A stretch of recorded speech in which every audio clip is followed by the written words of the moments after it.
EC বলল, ভাইয়া তুই কি কালকে মার্কেট করিসনি?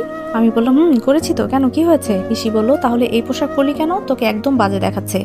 আসলে কি হয়েছে, আমাকে যাতে কেউ চিনতে না পারে আর দেখলেই মনে করবে আমি রাস্তার ছেলে, তাহলে আমার কাজ করতে সুবিধা হবে, তাই পুরানো একটা পোশাক জোগাড় করলাম। আজকাল তো পুরানো পোশাক পাওয়াই যায় না, ফাহিমকে বলে খুব কষ্ট করে জোগাড় করেছি। আমি বললাম, তুই এই বিষয়ে বুঝবি না। ইসি বলল, তোর এত ভালো ভালো পোশাক থাকতে এগুলা পরলে মানুষ কি বলবে? আমি বললাম, কে কি বললো সেটা আমার দেখার বিষয় না, আমার কাজ তো আমাকেই করতে হবে, কেউ তো আর আমার কাজ করে দেবে না, তাই না? ইসি বলল, ভাইয়া তোর কি হয়েছে আমি বুঝি না। আমি বললাম, বুঝতে হবে না, আর শোন, আমাকে যদি কোনোদিন কোনো রাস্তার সাইডে দেখিস, সাবধান, আমাকে ডাক দিবি না। ইসি বলল, কেন ভাইয়া? আমি বললাম, বোন, তোর এত কথা বলতে পারবো না, বর্তমানে যেটা বলছি সেটাই করবি। আর এখন আমি যাই, আমার দেরি হয়ে যাচ্ছে। বাসা থেকে সরাসরি বের হয়ে গেলাম। আর আম্মু মনে হয় মৃতুদের বাসায় গিয়েছে, যার কারণে আম্মু আমাকে দেখতে পারে নাই, নইলে অনেক বকা দিত। প্রথমে আমাকে খুঁজে বের করতে হবে ম্যামের শত্রু কে কে, কিন্তু কিভাবে খুঁজে বের করব? আমি এদিক সেদিক হাঁটতে লাগলাম, যদি কিছু পেয়ে যাই। প্রায় 10টা বেজে গেছে, 9টার সময় বের হয়েছিলাম, 1 ঘন্টা খুঁজে তাও কিছু পেলাম না। এখন একেবারে হাঁপিয়ে গেছি আমি, কখন যে হেঁটে হেঁটে সুমাইয়া ম্যামের বাড়ির সামনে এসে গেছি বলতেও পারি না। হঠাৎ নজরে পড়লো একটু দূরে 4জন ছেলে বসে আছে। আমি মুখটা হালকা করে ঢেকে ওদের পাশে গিয়ে দাঁড়ালাম, তবে একটু দূরে, যাতে আমাকে সন্দেহ করতে না পারে। ওদের মধ্যে একজন বলল, কিরে মেহেদি, তুই তো অনেক চেষ্টা করলি মন্ত্রীকে মারার, কিন্তু কোনোভাবেই তো কাজ হলো না। মেহেদি বলল, আমি কি করব বল, আমি তো অনেক চেষ্টা করেছি। আমার কিছু বডিগার্ডও ওদের দলে কাজ করে, সব সময় আমাকে নিউজ দিয়ে যায়। শুধু পারি না ওই মন্ত্রীর সাথে যে মেয়েটা থাকে ওর জন্য, ও সব সময় মন্ত্রীকে ছায়া দিয়ে রাখে। তাহলে তোর বাবার মন্ত্রী হতে পারবে না, বসে বসে আঙ্গুল চুষতে থাক। মেহেদি বলল, এটা কখনোই হতে পারে না, দরকার পড়লে ওদের পরিবারের সবাইকে মেরে ফেলবো। আমি মনে মনে চিন্তা করছি, এই মেহেদিটা আবার কে? ওকে তো আমি চিনি না, আর ও কেনই বা কোন কারণে ম্যামকে মারতে চায়? কোনো কিছুই তো আমার মাথায় ঢুকছে না। মেহেদি বলল, এই চুপ কর, ওই দেখ মন্ত্রীর গাড়ি, পরে কিছু শুনে ফেলবে, তাহলে আমাদের এখান থেকে চলে যেতে হবে তাড়াতাড়ি। মেহেদি বলল, আরে না, তুই চুপ কর। ওই মন্ত্রী এটা জানে আমরা বাপ ছেলে ভালো মানুষ, কিন্তু এটা জানে না যে আমরা কত হারামি। সুমাইয়া ম্যাম গাড়ি থেকে নেমে ভেতরে চলে গেল, আর মারিয়া আড়াল চোখে আমাদের দিকে তাকিয়ে তাকিয়ে চলে গেল। আসলে মারিয়াকে যতটা বোকা মনে করেছিলাম ততটা বোকা না, ও অনেক চালাক একটা মেয়ে। মেহেদি বলল, দেখলি ওই মেয়েটা কেমন করে তাকালো আমাদের দিকে? তাই তো দেখছি, তবে বলতে হবে মেয়েটা অনেক চালাক। মেহেদি বলল, ওদের গুণগান কর তুই। সরি রে বন্ধু। মেহেদি আমাকে উদ্দেশ্য করে বলল, এই তুই এখানে দাঁড়িয়ে কি শুনিস? আমি বললাম, এই রে, আজকে আমি শেষ, আমাকে খাইছে, যে করেই হোক আমাকে এখান থেকে বাঁচতে হবে। মেহেদি বলল, এই কি হলো, কথা বলিস না কেন? নাকি এটা দিয়ে দিব একটা? রাইফেল দেখিয়ে বলে। আমি বললাম, আসলে স্যার আমি কয়েকদিন ধরে কিছু খাই নেই, আমাকে কয়েকটা টাকা দিবেন, আর আমি মাত্রই এখানে এসেছি। মেহেদি বলল, যাক বাবা, আমি তো ভয় পেয়ে গেছিলাম, আরে শালা তো একজন ভিক্ষুক। আমি মনে মনে বললাম, যাক বাবা, শেষ পর্যন্ত ভিক্ষুক বানিয়ে দিলি, আর মনে হয় আমার মানিজ্য রইল না, এই চাকরি করে জীবনটা শেষ হয়ে যাবে বুঝলাম। মেহেদি বলল, এই নে 100 টাকা, এখন এখান থেকে যা। আমি বললাম, ভিক্ষুকরা টাকা পেলে কি বলে মনে পড়ছে না, আল্লাহ আপনাকে ভালো করুক, বলে একটু আড়ালে গিয়ে দাঁড়ালাম যাতে আমাকে কেউ দেখতে না পারে। একটু পর ওরা চলে যেতে লাগলো, আমিও ওদের পেছন পেছন যেতে লাগলাম। আর ওরা আমাকে কোনোভাবেই দেখতে পারবে না, কারণ আমি ওদের থেকে অনেক দূরে। দেখতে দেখতে ওরা গিয়ে একটা বাসার ভিতর ঢুকে গেল। বাসাটা দেখে তো আমি পুরাই ব্যাকুল হয়ে গেলাম। মন্ত্রীর থেকে কম না মনে হয় ওদের টাকা, কিন্তু ওদের এত টাকা এলো কোথা থেকে? বাসার সামনে দেখি বডিগার্ড দাঁড়িয়ে আছে, এটা দেখে মনে হলো মন্ত্রীর মতোই তো দেখি সবকিছু ওদের আছে, কিন্তু আমাকে তো জানতেই হবে কি চলছে ভেতরে। আর মেহেদির বাবা মন্ত্রী হতে চাইছে, বুঝলাম না বিষয়টা। বাসার সামনে দিয়ে গেলে বডিগার্ড আটকে ফেলবে, তাই ঘুরে বাসার পেছন দিয়ে জানালার কাছে গেলাম। দেখি এক মুরব্বী লোকের সাথে মেহেদি বসে আছে। মুরব্বী লোকটা বলল, যেইভাবেই পারিস মন্ত্রীকে মার। মেহেদি বলল, বাবা আমি তো অনেক চেষ্টা করছি, কিন্তু কোনোভাবেই পারছি না, আমাকে বাসা থেকে বের করবি না, আর আমি যদি একবার বাসা থেকে বের হই সবার সামনে মন্ত্রীকে পুড়িয়ে হত্যা করব। মেহেদি বলল, কয়েকটা দিন সময় দেন বাবা, আমি সব কিছু করে দেব। আমি মনে মনে চিন্তা করলাম, এত সময় এখানে থাকা যাবে না, নইলে ধরা খেয়ে যাব, তাই আস্তে করে বের হয়ে রাস্তায় চলে গেলাম। এখন বাড়িতে চলে যাব, আজকের জন্য যথেষ্ট হয়েছে। একটা রিক্সাওয়ালাকে ডাকলাম, এই মামা, এই ঠিকানা যাবেন? রিক্সাওয়ালা বলল, আজকাল ভিক্ষুকও দেখি রিক্সা নিয়ে বাড়ি যেতে চায়। এই তো টাকা আছে, আর দেখে তো মনে হচ্ছে ভদ্রলোকের ছেলে, কিন্তু পোশাক বলছে। আমি বললাম, মামা এত কথা বলতে পারবো না, আপনার টাকাই নিন, এখন তো বলবেন। আর আমার কাছে টাকা নাই। রিক্সাওয়ালা আমাকে নিয়ে যেতে লাগলো। বাসায় এসে কলিং বেল বাজাতেই আম্মু দরজা খুলে দিল। আমি মনে মনে বললাম, এই রে, আজকে আমাকে খাইছে। মনে মনে যা চিন্তা করছি সেটাই হলো। আম্মু বলল, বাবা তুমি কে, এখানে আসছো কেন, নাকি ভিক্ষা? আমি বললাম, আরে আম্মু কি সব বলে যাচ্ছ? মুখের ওপর কাপড়টা সরাতেই আম্মু অবাক হয়ে আমার দিকে তাকিয়ে আছে। আম্মু বলল, তোর এই অবস্থা কেন রে? আমি বললাম, পরে বলি। আম্মু সরো, আগে গোসল করব। আম্মু সামনে থেকে এসে সরাসরি বাথরুমে ঢুকে গেলাম। গোসল করে বের হয়ে বিছানায় বসে বসে চিন্তা করছি, আর এই রূপ নিব না, একদিনেই আমার মান ইজ্জত সব শেষ। আম্মু ওকে 4-5 বুঝিয়ে কোনো মতে বাঁচলাম। রাতে একটু আগে মিতু আর ফারজানাকে পড়িয়ে শেষ করলাম। 9:30 বাজে আমি রেডি হয়ে বাসা থেকে বের হলাম। একটা রিক্সা নিয়ে সরাসরি ম্যামের বাসার একটু আগে নামলাম, যাতে কেউ টেরই না পায় যে আমি ম্যামের সাথে দেখা করতে আসছি। কিন্তু এখন বাসার ভেতরে যাব কিভাবে বডিগার্ডের জন্য? তাই মারিয়াকে কল করতেই বললো আয়, সমস্যা হবে না। আমি সরাসরি ম্যামের বাসার ভেতরে ঢুকে গেলাম। ম্যাম যেখানে কাজ করে সেখানে গিয়ে দেখি মারিয়া আর ম্যাম বসে বসে কি যেন তৈরি করছে। আমাকে দেখে সুরায়া ম্যাম বলল, কি অবস্থা রেদওয়ান তোমার? আমি কোনো কথা বলছি না, এক নজরে ম্যামের দিকে তাকিয়ে আছি। ম্যামকে দেখলে নিজেকে আমি কন্ট্রোল করতে পারি না, বুঝি না কি থেকে কি হয়ে যায় আমার। মারিয়া বলল, এই রেদওয়ান এই। আমি বললাম, কি কি কি ভয় পেয়ে? মারিয়া বলল, এতক্ষণ কোথায় ছিলি? আমি বললাম, মারিয়ার দিকে বড় বড় চোখ করে ধমক দিলাম। সুমাইয়া বলল, আচ্ছা রেদওয়ান সাহেব, আপনার কাজ কত দূর পর্যন্ত? আমি বললাম, অনেক দূর পর্যন্ত, যা শুনলে আপনি অবাক হয়ে যাবেন। সুমাইয়া বলল, তাড়াতাড়ি বলো কি বলতে চাও। আমি বললাম, ম্যাম আপনাকে মারার চিন্তা করছে। সুমাইয়া বলল, হোয়াট? আমি বললাম, জি ম্যাম, আমি যা বলছি সব সত্যি বলছি। সুমাইয়া বলল, বুঝিয়ে বলো। আমি বললাম, ম্যাম মেহেদিকে চিনেন? সুমাইয়া বলল, চিনি তো, ওই মেয়রের ছেলে। তার মানে মেহেদি মেয়রের ছেলে? আমি বললাম, ম্যাডাম আপনাকে মেরে ওই মেয়র আছে না, উনি মন্ত্রী পদে বসতে চায়, আমি নিজের কানে শুনেছি। মারিয়া বলল, তার মানে ওই মেহেদির পেছনে যে ভিক্ষুকের মতো একটা ছেলে দাঁড়িয়েছিল সেটা তুই? আমি বললাম, হ্যাঁ ম্যাডাম। সুমাইয়া বলল, আমি এত ভালো মনে করেছিলাম মেয়র আর মেয়রের ছেলেকে, আর সে কিনা আমাকে মারতে চায়? আমারই তো বিশ্বাস হচ্ছে না। মারিয়া বলল, ম্যাম, কয়েকদিন ধরে আমিও দেখছি মেহেদি আপনার আশপাশে ঘুরঘুর করছে শুধু। আমি বললাম, আরেকটা বড় খবর আছে ম্যাডাম, যা শুনে আমারও বিশ্বাস হচ্ছে না। সুমাইয়া বলল, কি বলবি তো? রাগে বলল। আমি বললাম, ম্যাম আপনার এখানে কি হয় না হয় সব খবর এখান থেকে প্রচার করা হয়। এখানে ওর পাঠানো কিছু কুত্তা আছে, ওরা সব সময় ওকে নিউজ দেয় আপনি কখন কি করেন, কোথায় যান। সুমাইয়া বলল, না না, আমি আর কিছু চিন্তা করতে পারছি না। মারিয়া বলল, ম্যাডাম ঠান্ডা হন, ওরা আমাদের কিচ্ছু করতে পারবে না, আর আমাদের সবার আগে ওর দেওয়া লোকগুলোকে খুঁজে বের করতে হবে। সুমাইয়া বলল, কিন্তু সেটা কিভাবে? আমি বললাম, এই কাজ আমি করতে পারবো ম্যাম, তবে সবার আগে আপনার সব বডিগার্ডকে একত্রে করতে হবে। মারিয়া বলল, এখানে তো সবাই নাই, অনেকে চলে গেছে। সুমাইয়া বলল, তাহলে কালকে সকালে রেদওয়ান তুমি এখানে চলে আসবা। আমি বললাম, ঠিক আছে ম্যাম, তবে আমার কিছু কথা ছিল। সুমাইয়া বলল, কি বলে ফেলো। আমি বললাম, ম্যাম আমি আজকে নোংরা কাপড় পরেছি দেখে সবাই আমাকে ভিক্ষুক বলে, এমনকি মারিয়াও এখন বলছে। এভাবে আমি কাজ করতে পারবো না ম্যাম, আপনার কোনো কোম্পানি আছে? সুমাইয়া বলল, আছে তো। আমি বললাম, ওখানে আমাকে নিয়ে দেন, 1-2 ঘন্টা কাজ করি, তাহলে বলতে পারবো আমি অমুক কোম্পানিতে মন্ত্রীর আন্ডারে কাজ করি, আর গোয়েন্দাগিরি করতেও আমার কোনো সমস্যা হবে না। সুমাইয়া বলল, আচ্ছা মারিয়া, ব্যবস্থা করে দাও। মারিয়া বলল, জি ম্যাম, হয়ে যাবে। আমি বললাম, ম্যাডাম আপনাকে না। সুমাইয়া বলল, কি আমাকে কি? আমি বললাম, পরে আমাকে বকা দিবেন না তো? সুমাইয়া বলল, আরে না, বলো তুমি। আমি বললাম, ম্যাম আপনাকে না আজকে খুব সুন্দর লাগছে, বলে আমি মাথা নিচু করে ফেললাম। একজন মন্ত্রীকে এই কথা বলছি, না জানি কি হয়। সুমাইয়া বলল, মাথা নিচু করেছো কেন? এইদিকে তাকাও। আমি ম্যামের দিকে তাকাই, একটা মুচকি হাসি দিয়ে। সুমাইয়া বলল, আমার সামনে কেউ কথা বলার মতো সাহস পায় না। আমি মন্ত্রী হওয়ার পর কেউ আমাকে বলল যে আমাকে সুন্দর লাগছে, তোমাকে অনেক অনেক ধন্যবাদ। আমি বললাম, যাক বাবা, কিছু মনে করেনি, বাঁচা গেল। সুমাইয়া বলল, মারিয়া ওকে বাসায় নামিয়ে দিয়ে এসো। আমি বললাম, আজকে তাহলে আসি ম্যাম। সুমাইয়া বলল, যাও, তবে সকালে সময় মতো চলে এসো। আমি বললাম, আই লাভ ইউ ম্যাম, মনে মনে বললাম, জোরে বললে হাড্ডি গুড্ডি একটাও থাকবে না। মারিয়া বলল, আসেন স্যার। মারিয়ার সাথে গাড়িতে উঠলাম। আমি বললাম, মারিয়া এই নিয়ে 100 টাকা, এটা মেহেদির দেওয়া টাকা। মারিয়া বলল, 100 টাকা দিয়ে আমি কি করব? আমি বললাম, এই টাকাগুলো আমাকে ভিক্ষা দেওয়া হয়েছে, ওই মেহেদি দিছে, আর আমি তরে। মারিয়া বলল, শালা আজকে তোরে আমি খাইছি। আমি বললাম, আমি তোরে কাঁচামরিচ দিয়ে আস্ত চিবিয়ে খাবো। মারিয়া বলল, ছি, বলে টাকাটা ফেলে দিল। আমি বললাম, কিরে শালি, টাকা ফেলে দিলি কেন? মারিয়া বলল, তোর ভিক্ষার টাকা আমি রাখবো কেন বলতো? আমি বললাম, বোন বন্ধ করে ভিক্ষা কথাটা। শুনতে শুনতে আমার মাথা ধরে গেল, তোর পায়ে পড়ি আর বলিস না। মারিয়া বলল, তাই বলে তুই এই রূপ নিবি? আমি বললাম, তাড়াতাড়ি মাথায় যেটা এসেছে সেটাই নিছি। মারিয়া বলল, আর এমন করবি না।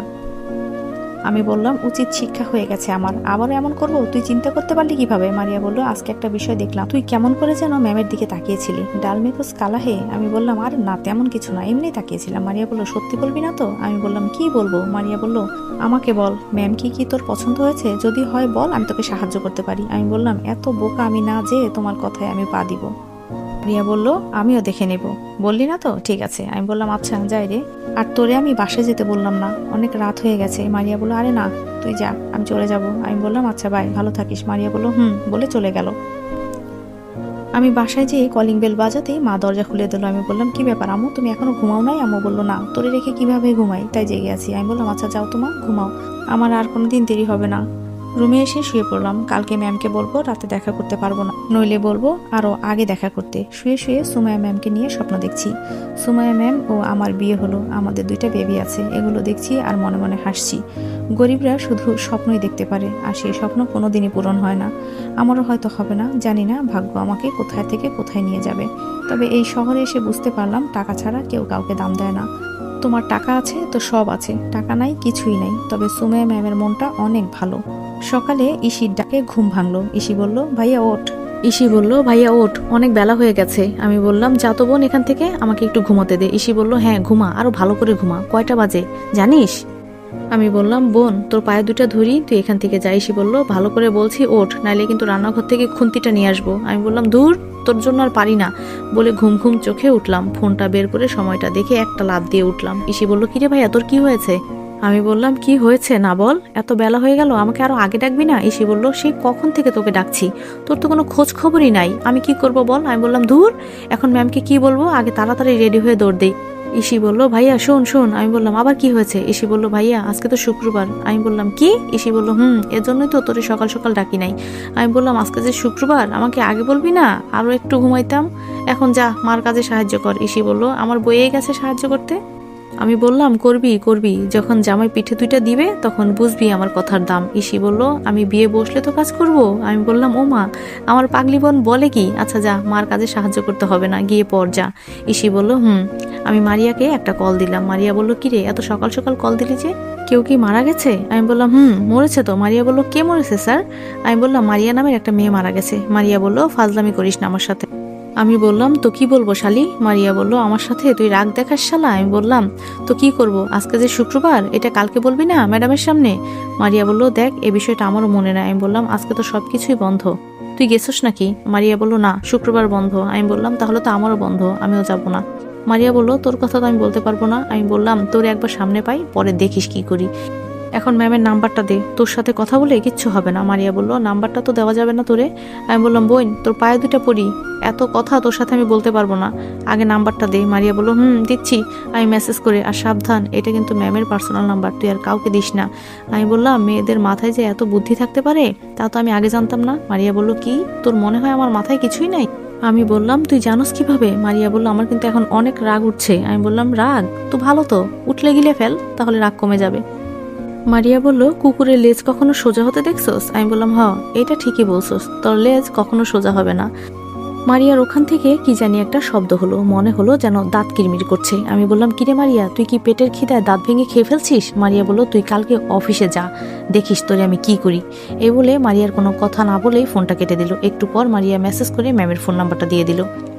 ম্যাডামের নম্বরটা তুলে প্রথমেই একটা কল দিলাম, কিন্তু ধরলো না। বুঝলাম রং নাম্বার দেখে ধরে নাই, তাই একটা মেসেজ করে বললাম, ম্যাম আমি রেদওয়ান। পরে কল দিতেই কলটা ধরলো। বললাম, আসসালামু আলাইকুম ম্যাম। সুমাইয়া বলল, ওয়ালাইকুম আসসালাম। আমি বললাম, ভালো আছেন ম্যাম? সুমাইয়া বলল, ভালো আছি, তুমি কেমন আছো? আমি বললাম, জি আলহামদুলিল্লাহ ভালো ম্যাম। ম্যাডাম আজকে তো শুক্রবার, আমার কি আসা লাগবে? সুমাইয়া বলল, না, তবে কালকে সকাল সকাল এসে পড়বো। আমি বললাম, আচ্ছা ম্যাম, তবে আমার একটা কথা, আপনার বাসার ভেতরেই আপনার শত্রু আছে, তাই বলছি ম্যাম আপনি বাসা থেকে বের হবেন না, কালকে এসে আমি সব সমাধান করব। সুমাইয়া বলল, এটা তোমাকে বলতে হবে না। আমি বললাম, আচ্ছা ম্যাম, তাহলে ভালো থাকবেন, এটার জন্য ফোন করেছিলাম। সুমাইয়া বলল, বলে কল রেখে দিলেন। ইসি বলল, কিরে ভাইয়া তুই এখনো বসে আছোস? আমি বললাম, হ্যাঁ কি করব বল। ইসি বলল, যা ফ্রেশ হয়ে আয়, আমার নাস্তা নিয়ে বসে আছে। আমি বললাম, যা আসতেছি। ইসি বলল, তাড়াতাড়ি করবি কিন্তু। আমি বাথরুমে ঢুকে ফ্রেশ হয়ে টেবিলে বসে পড়লাম। আম্মু বলল, তা বাবা আজকে কি অফিস আছে? আমি বললাম, না আম্মু, আজকে তো শুক্রবার, তাই নাই। আম্মু বলল, রেদওয়ান আমি বলছিলাম কি?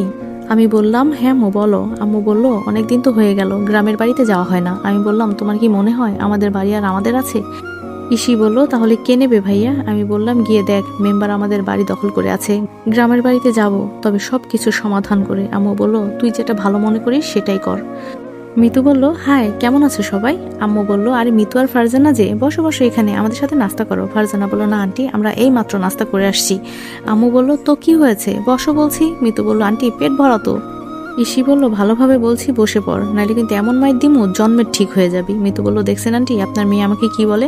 ফারজানা বলল, ঠিকই তো বলছে। তুই দাঁড়িয়ে দাঁড়িয়ে দেখ, আমি খাবো, আন্টি আমাকে দেন। ইসি বলল, এখন কি করবি? আমি বললাম, বড়লোক মানুষ আমাদের মতো গরিবদের সাথে খাবে না রে বোন, বাদ দে। মিতু বলল, আন্টি এখন কিন্তু আমি কান্না করে দিব। আম্মু বলল, কাউকে কিচ্ছু করতে হবে না মিতু, মা বসো। মিতু আমার পাশে একটা চেয়ার টেনে বসে পড়লো। আমি বললাম, কি মিতু, দুনিয়াতে এত জায়গা থাকতে আমার পাশে বসছো কেন? মিতু বলল, বসছি, বেশ করেছি, আর একটা কথা বললে কিন্তু কোলে বসে পড়বো। ইসি বলল, পাগড়ি খেপে গেছে, আর কিছু বলিস না, নাইলে কিন্তু আস্ত তোকে চিবিয়ে খেয়ে ফেলবে। আমি হাসলাম। ফারজানা বলল, ভাইয়া আমার বোনকে নিয়ে একদম হাসবেন না, নইলে কিন্তু আমি আপনাকে ছাড়বো না। আমি বললাম, পিচ্চি মেয়ে আবার বলে কি? ফারজানা বলল, উঠবো এখান থেকে? ইসি বলে, তুই দেখি আমার ভাইয়াকে ভয় দেখাস, বড় বোনের থেকে তুই তো কম যাস না আবার। আম্মু বলে, তোরা চুপ কর, নাস্তা কর তো। মিতু বলল, স্যার আপনি কিন্তু আজকে আমাদের ঘুরতে নিয়ে যাবেন, মনে আছে তো? আমি বললাম, না গেলে হয় না। ফারজানা বলল, বললেই হলো, না গেলে হয় না? আপনাকে আজকে বেঁধে হলেও তো আমরা নিয়ে যাব ঘুরতে। আমি বললাম, বুঝেছি, আজকে তোমরা সবাই মিলে আমাকে মারতে চাও। মিতু বলল, আরে স্যার আমরা থাকতে আপনি কেন মরবেন? আমি বললাম, আচ্ছা বিকালে যাব, এখন না। ফারজানা বলল, বিকেলেই ভালো হবে। আমি রুমে এসে বসে ফেসবুক ঘুরছি, হঠাৎ দেখি ফাহিমের ফোন। আমি বললাম, ফাহিম বল, কি বলবি? ফাহিম বলল, আমি আজকে বিকেলে গ্রামের বাড়ি চলে যাব। আমি বললাম, বেড়াতে নাকি? ফাহিম বলল, অনেক দিন হলো গ্রামের বাড়িতে যাই না, তাই আর কি। আমি বললাম, তা তোর গার্লফ্রেন্ডকে পটাবি না? ফাহিম বলল, আগে বাড়ি থেকে বেরিয়ে আসি, পরে এসব নিয়ে চিন্তা করব। আমি বললাম, ভালো। ফাহিম বলল, আমার কয়েক হাজার টাকা লাগতো। আমি বললাম, আগে বলবি না? ফাহিম বলল, আচ্ছা এখন দে, যে নম্বরে কথা বলছি ওইটাতে দে। আমি বললাম, আচ্ছা দিচ্ছি। ফাহিম যে টাকাগুলো আমাকে দিয়েছিল ওগুলো আর বের করি নাই, 5,000 টাকা ফাহিমের নাম্বারে দিয়ে দিলাম। জুমার নামাজ পড়ে বিকালে রুমে একটু শুয়েছিলাম। ফারজানা বলল, ভাইয়া ভাইয়া। আমি বললাম, কি হয়েছে? ফারজানা বলল, আপনি তো বলেছেন বিকালে ঘুরতে যাবেন। আমি বললাম, বলেছি তো, তাই বলে এত আগে? ফারজানা বলল, আমরা আজকে অনেক বেশি ঘুরবো এজন্য। আমি বললাম, আর একটু পরে যাই। ফারজানা বলল, আপু অলরেডি রেডি হয়ে গেছে। আমি বললাম, যাও আমি আসছি। ফারজানা যাওয়ার পর আমিও রেডি হলাম। রুম থেকে বাইরে এসে দেখি ইসি দাঁড়িয়ে আছে। ইসি বলল, ভাইয়া আমাকে কেমন লাগছে রে? আমি বললাম, আমার বোনকে আজকে তো অনেক সুন্দর লাগছে। ইসি বলল, ধন্যবাদ ভাইয়া, চল এখন নিচে। আমি বললাম, নিচে এসে দেখি দুই বোন দাঁড়িয়ে আছে। মিতুকে আজকে অনেক সুন্দর লাগছে বলতে হবে, লাল শাড়ি পরেছে, একেবারে নতুন বউয়ের মতো লাগছে। তবে আমার বউ না, আপনাদের যদি পছন্দ হয় নিয়ে যান। মিতু আমাকে বলল, স্যার আমাকে কেমন লাগছে? আমি বললাম, কাটা চিন কাটা, ওই কাটা গাছে যে কালো পেতনিগুলো থাকে না, ঠিক ওগুলোর মতো লাগছে। মিতু বলল, আমি আজকে যাব না আপনার সাথে ঘুরতে, আপনি যান।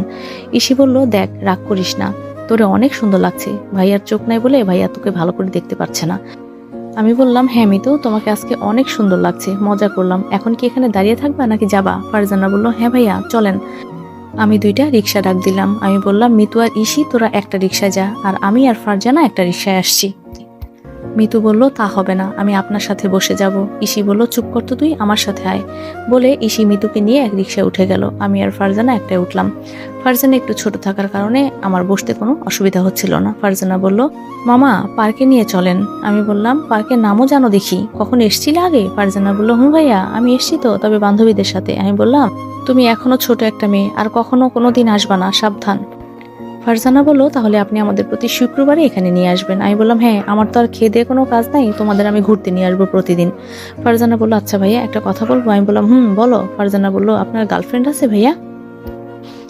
আমি বললাম, এসব ফালতু জিনিস আমি রাখি না, এসব করা ভালো না, তুমি জানো না? ফারজানা বলল, সব ছেলেদের দেখি গার্লফ্রেন্ড থাকে। আমি বললাম, আমি সবার মতো না, বড় হও তখন বুঝতে পারবা, তুমিও কিন্তু কখনো এগুলাতে জড়াবা না। ফারজানা বলল, ছি ভাইয়া, আমি অনেক ভালো মেয়ে, আমাকে কি দেখে এরকম মনে হয়? আমি বললাম, না না, তুমি খুব ভালো মেয়ে, তোমার বোনের মতো। ফারজানা বলল, আমার বোন তো আপনার প্রেমে। আমি বললাম, কি বলছো? ফারজানা বলল, কিছু না ভাইয়া, আজকে ধরা খাইছিলাম আর একটুর জন্য হলেও। মিতু বলল, আজকে স্যারকে প্রপোজ করব, তুই পার্কে নেমেই ফারজানাকে নিয়ে দূরে যাবি। ইসি বলল, মিতু তুই এটা করিস না একদম, ভাইয়া কিন্তু আরো অনেক বেশি রেগে যাবে। মিতু বলল, আজকে যা হবার হবে, প্রপোজ আমি করবই। ইসি বলল, আমার ভয় করছে কিন্তু।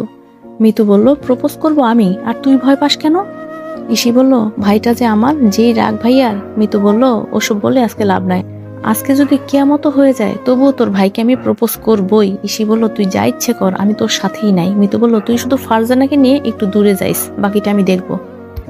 আমি বললাম, ফারজানা, জীবনে চলতে গেলে অনেক কিছু করতে হয়, এটা জানো? ফারজানা বলল, জি স্যার, আমি ডাক্তার হতে চাই। আমি বললাম, মুখে বললে তো হবে না, 24 ঘন্টায় পড়তে হবে, অনেক পরিশ্রম করতে হবে, জানো? ফারজানা বলল, অবশ্যই স্যার, আমি পড়বো। আমি বললাম, তোমার জন্য আমি সব সময় দোয়া করি, তুমি অনেক বড় হও, আর আমি ফ্রিতে চিকিৎসা করাতে পারবো। ফারজানা বলল, আমি ফ্রিতে আপনাকে চিকিৎসা করব না, আপনার কাছ থেকে ডাবল টাকা নিব। আমি হাসলাম, আচ্ছা নিও, দোয়া করি তুমি ডাক্তার হও।